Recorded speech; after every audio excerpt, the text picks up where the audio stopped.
sexta-feira. Sexta-feira, vocês estão se cuidando? Olha só, a minha máscara de professora. Professor também tem que usar máscara. Aluno também. É para todos nós usarmos a máscara. Então, mas é claro que para a tia dar aula aqui presencial, acho que a máscara atrapalha um pouquinho o som. Mas eu vou ter os meus cuidados para tirar a minha máscara, né? Lembrando que a gente tira assim, ó. Pelo elástico, tirei. Vou guardar a minha máscara em uma sacolinha. E quando eu vou guardar a minha máscara em uma sacolinha, vocês vão buscar o livro de vocês para a gente abrir a parte de artes.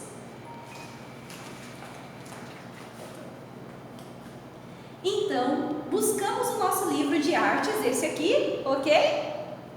Vamos lá, página 200, 201 e 202. Então, no livro de artes hoje, nós vamos lá trabalhar sobre os artistas, sobre estilo, que cada artista, ele tem o seu estilo, né? Cada artista, ele vai ter a sua influência. Sabe o que influencia o artista? A vida dele, o que ele passou, aonde ele morou, quais as cores que ele é apaixonado. Se ele gosta de desenhar pessoas, se ele gosta de desenhar natureza. Cada artista vai ter aqui, ó, dentro de si, a sua inspiração.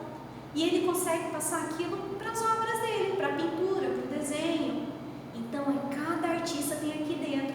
E é claro, gente, que os artistas também, eles acabam enjoando um pouquinho, sabia? Às vezes ele tem um estilo, daqui a algum tempo, ele pode mudar o estilo dele, porque às vezes ele enjoa daquele tipo, ou de repente, o momento que ele está vivendo, ele começou a observar outras coisas, e aí ele vai começar a pintar sobre as coisas que o coração dele gosta. Ou também tem os artistas que são críticos, que eles gostam de apresentar alguma coisa para as pessoas perceberem, né? Alguma coisa que não está legal, algum momento. Hoje, se nós vemos aí na internet, os artistas, como que eles estão se manifestando?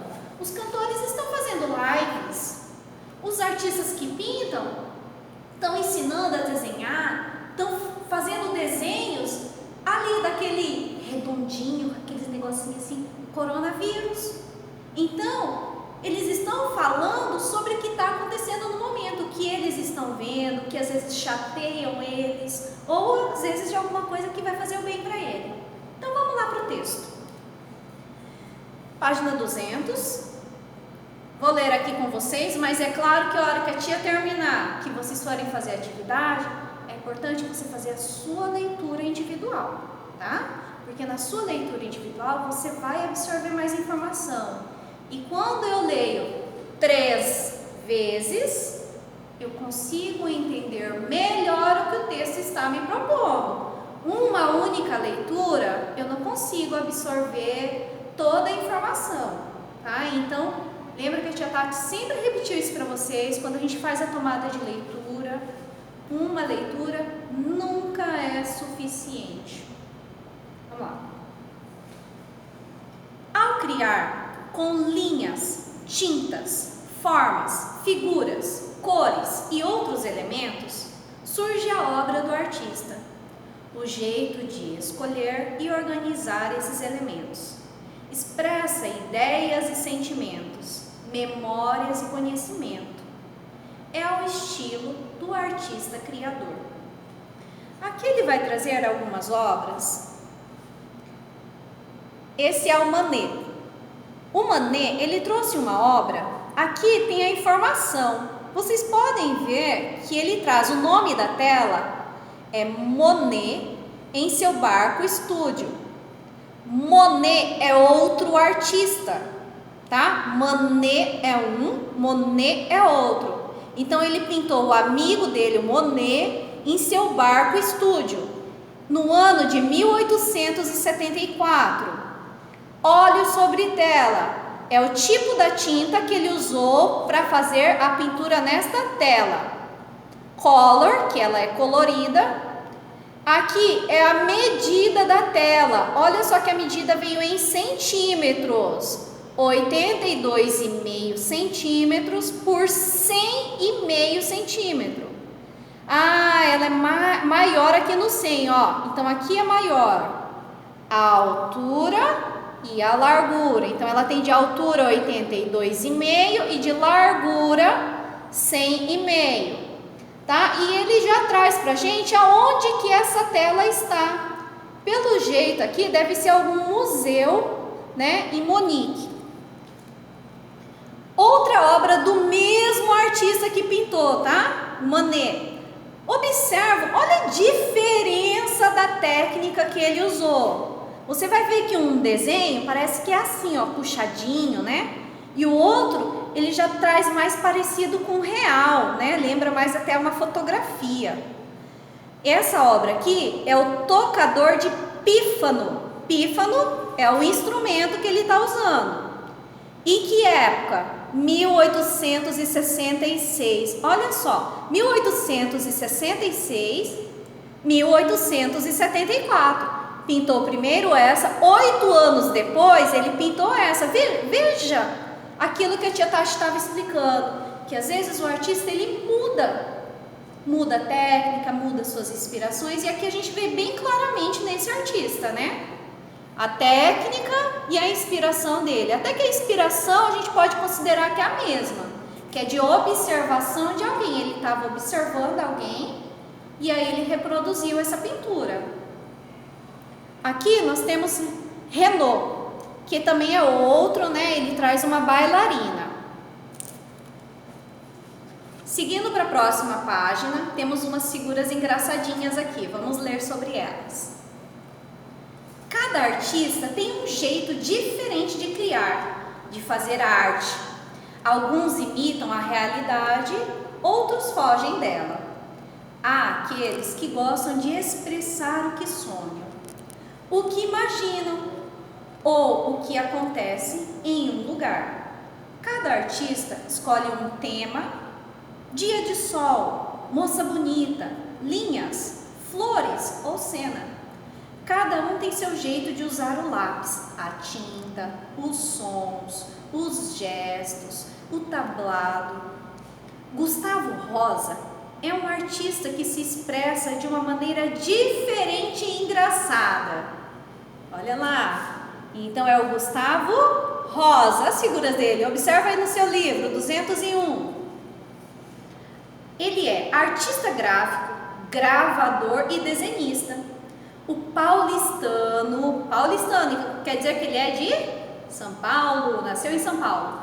Paulistano, Gustavo Machado Rosa, é um dos artistas contemporâneos. Contemporâneos é porque ele é mais atual. Hoje os desenhos, eles são mais contemporâneos. Desenhos, apresentações de teatros, de cinema, são mais contemporâneos. Ele fala mais do hoje, do que a gente está vivendo. Então vamos lá, artistas contemporâneos com maior destaque nas artes visuais brasileiras. A inspiração dele é da onde? Brasil, brasileiras. Com sua pintura lúdica, lúdica quer dizer que ele brinca com elas, irônica e até mesmo agressiva. Cria figuras inusitadas e interessantes, que refletem a estupidez da vida, o ridículo dos amores, das paixões, dos costumes e de chiliques. Por que ele fala que é agressiva? No primeiro momento que a gente olha a figura, a gente dá risada dela.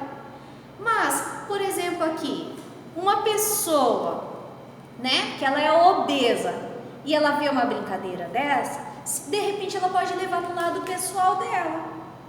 Mas aqui, como nós estamos falando de artes, nós vamos levar pelo lado artístico. O que ele gosta? Ele gosta de brincar, ele gosta dessa ironia, ele gosta de retratar desse jeito. Não quer dizer que ele viu uma pessoa obesa e desenhou ela ali. Não, ele fez uma brincadeira. Até mesmo que você vê que ele faz algumas coisinhas, olha. Ele faz um rostinho pequenininho, né? Como se fosse, de repente, no meu ponto de vista, eu interpretei como se fosse de repente um bombeiro por causa da bandeirinha vermelhinha, né? Então às vezes ele fez um contrário. outra aqui, os cachorrinhos dela também são obesos, né? Na praia, brincando, correndo. É uma figura triste? Não, ele quis brincar, mas ele trouxe uma alegria, um momento de alegria, tá? Então assim, a gente às vezes vê aquela obra, de primeiro momento, eu vou fazer a leitura dela com o meu sentimento e com as coisas que eu já vi e que eu conheço. Porque cada um de nós já temos as nossas opiniões. Então, primeiro eu vou pôr a minha opinião. Depois eu vou conhecer o artista, por que ele faz as obras dele daquele jeito. Tem pessoas, artistas, que gostam de retratar só coisas tristes, né? Mas é daquele artista. Seguindo, página 202. Com base nas obras de Gustavo Rosa, que é aquele engraçadinho, que você analisou na página anterior, crie um desenho que contém as seguintes características desse artista. Então, ele quer que você crie um desenho e que você mantenha algumas características lá do Gustavo Rosa. Preste atenção nas duas características que ele vai pedir. Olha que o enunciado, ele já traz pra gente o que ele quer. Se não tiver isso aqui, essas duas exigências dele, você não vai estar fazendo corretamente a atividade. Então, leia quais são essas duas exigências dele e faça o seu desenho bem legal. Comece o seu desenho com um lápis de escrever. Faz o desenho com lápis de escrever primeiro. Por quê? Se você errou, você tem a borracha, você vai apagando. Depois que ele estiver pronto com o lápis de escrever, aí você vai colorir ele, porque o Gustavo Rosa coloria muito bem suas obras, é bem alegre, tá? Cores quentes. Então vai lá e faça esse. Terminando essa atividade, nós vamos para história. Lembrando que agora história nós vamos trocar de livro. Nós vamos para onde? Livro de atividades. Então agora eu vou trocar de livro.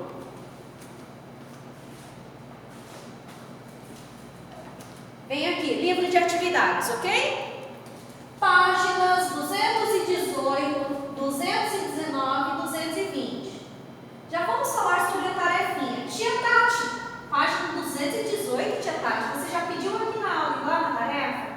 Sim, aqui na tarefinha nós vamos ter o exercício número 1, que você vai fazer isso com auxílio de alguém que está perto de você, tá? E na página 221 também são coisas mais pessoal, então por isso que ele foi destinado como tarefa. Minha mãe não está agora, minha avó, ninguém está perto de mim para me fazer essa tarefa, né? Está ocupado, está fazendo alguma outra coisa. Não vou perturbar a pessoa nesse momento. Vou esperar um pouco e depois eu faço a tarefa. Mas esse agora que a tia vai falar aqui, você já tem condição de fazer agora sozinho.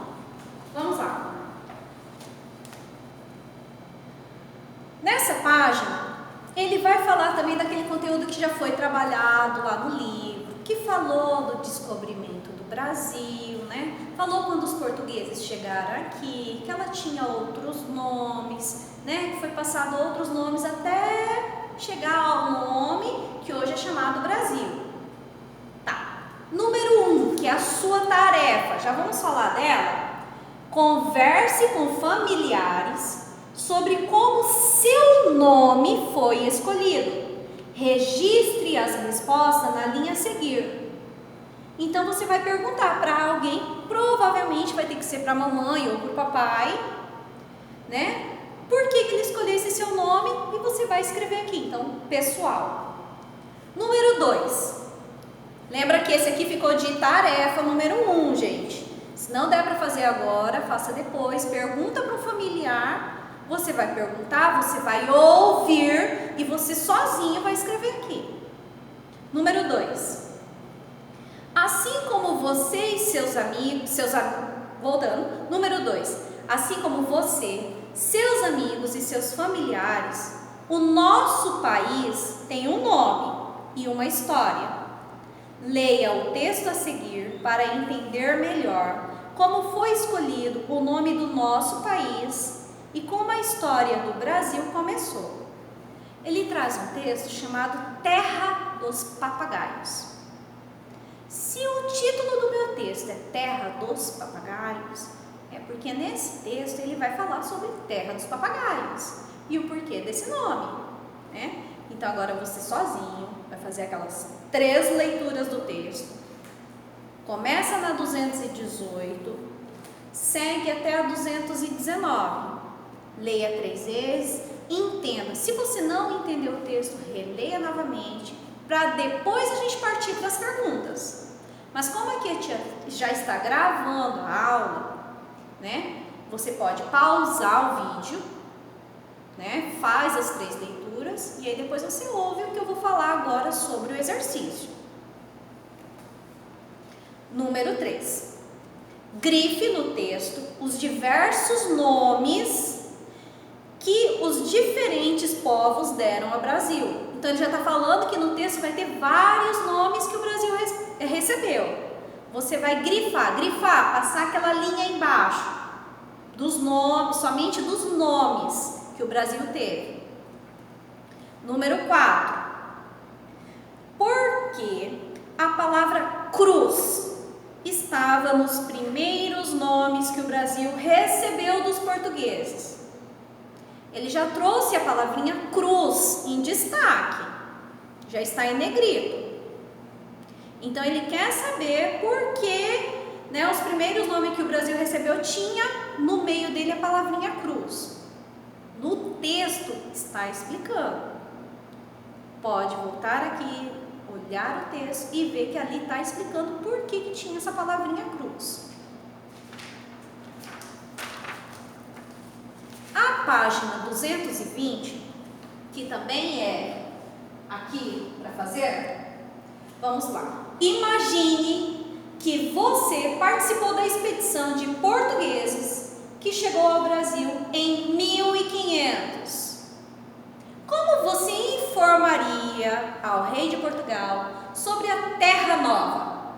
Crie uma carta, como a de Pero Vaz de Caminha, com essa narrativa.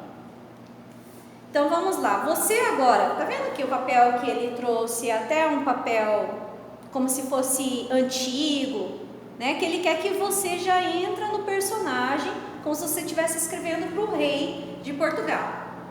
Pausa um pouquinho. Fui buscar o livro, o nosso livro de sala, que nele falou sobre a carta de Pero Vaz de Caminha, para a gente poder usar, porque na atividade ele pediu para a gente usar uma narrativa que lembre um pouco a carta que ele escreveu. Então aqui, na página 148, eu vou utilizar ele só para fazer a leitura, para a gente entender um pouco ou relembrar sobre a carta. A chegada ao novo território ficou conhecida porque os navegantes tinham o hábito de registrar em diários as aventuras de viagem. Esses registros se tornaram importantes fonte de pesquisa para os historiadores. Foi o escrivão Pero Vaz de Caminha quem escreveu uma carta em que narrava ao rei de Portugal suas impressões sobre a nova terra e o jeito de viver de seus habitantes. Essa carta existe ainda hoje e está conservada na Torre do Tombo em Lisboa. Aqui ele até trouxe uma imagem da carta, né, mas não dá para a gente visualizar direito o que ela está escrevendo. Mas como ele já disse aqui no texto, isso aqui servia como um diário de aventura, aonde a gente não tinha na época a internet, né, não tinha o telefone. Então, como que eles informavam para o rei que eles tinham descoberto alguma coisa nova? Lembra que eles eram uma tropa de Portugal, né? Então eles tinham, o rei é como se fosse o chefe deles. Eles tinham que mandar essa carta para avisar o chefe que eles tinham feito uma descoberta. Então, como que ele mandava isso? Escrevendo uma carta. O papel até é antigo, ó. Por isso que o livro de atividades, na página 220, ele trouxe essa imagem para a gente se remeter a um papel antigo, a uma carta. Então aqui nós vamos narrar, contar. A gente vai agora incorporar o nosso personagem, né? O Pero Vaz de Caminha, que ele é o escrivão. O escrivão é quem escrevia. Então eu vou contar para o rei de Portugal como foi que eu encontrei essa terra, como que eu descobri ela. Vou contar que a gente chegou, né? A tropa estava de repente muito cansada, a gente desceu e foi recebido por índios que nos atacaram. Que para os índios também era novidade, mas eu tenho que me colocar no lugar do escrivão. Eram pessoas estranhas, estavam despidas, sem roupas, né? E aí depois eu vou contar o que tinha nessa terra, o que tinha de bom. Que a gente decidiu ficar um pouco mais tempo aqui para descobrir. Chegamos numa grande ilha, né? Olha lá, primeiro ele vai contar que ele chegou numa ilha, porque ele achou que era um pedacinho só de terra pequenininho. Eles não tinham a noção que o Brasil era tão grande. Então agora você vai, com a sua criatividade, escrever essa carta, narrando é eu contando como que é essa chegada aqui nessa ilha, ok? Até mesmo esse outro textinho anterior, se você leu ele bem, ele vai até ajudar você a ter algumas ideias legais. A página 221, ela também é continuidade da nossa tarefa. Por que ela é tarefa, tia Tati? Olha lá, número 6. Crie uma história em quadrinhos, mostrando como você imagina o primeiro contato entre os colonizadores e os indígenas e como os portugueses impuseram seus costumes a eles. Quadrinhos, história em quadrinhos, HQ, já fizemos isso em português. O nosso livro, ele vai e volta, ele trabalha todas as disciplinas integrado. Sempre que ele tem a oportunidade, ele vai rever aqui. Olha, mas agora a nossa história em quadrinhos vai falar de história. Ele foi bem aí falando que é para você retratar como que foi a chegada desses colonizadores. Lembram que eles chegaram com a cruz? Por quê? Que religião que eles trouxeram? Então você vai inventar aí, pode ser uns 4, 6 quadrinhos. Resume a história. Lembrando que no quadrinho o personagem vai falar, então eu tenho que ter o balãozinho para o personagem, para me saber que é aquele determinado personagem que está falando. E quando o personagem está falando, ele está fazendo um discurso direto. É isso aí, galerinha. Bom trabalho, bom final de semana. Até mais.